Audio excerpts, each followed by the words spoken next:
Why did you choose Forest as your club? So I live approximately about an hour away, and so when I was growing up, it was probably about 2002.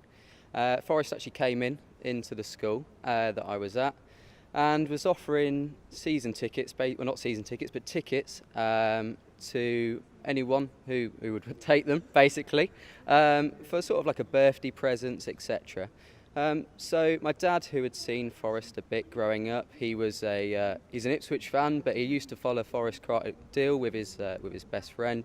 Had been to all the games sort of in the 80s and 90s. So he said, "Okay, I'll take you along." So I went along 2002 to Crewe Alexandra, at home, Paul Hart era, and yeah, been in love ever since. What does it make you feel like when people talk about the glory days? Because that was obviously a long time before you were born. Yeah, so there's a sense of envy and a sense of jealousy, really, that I missed out on the glory days. Hopefully they'll return, but when people are talking about all the great European trips and playing the big dogs in Europe, there is that sort of sense of envy that why can it happen to us? But hopefully that will happen in my lifetime anyway.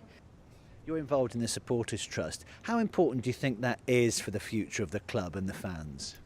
So I think sort of after a period of sort of stagnation and everything with the previous owners wasn't particularly great off the field, and now with the Supporters Trust having this sort of understanding with the club, I think there's a real positivity that can come out of being in the trust. And I think we can all talk about what occurs when we're in the concourse, and we can moan about the club and we can talk about things we'd like with the club, but with the trust, I think there's that ability to have a conversation with the club and to actually really put our thoughts forward, and I think that's a really positive thing.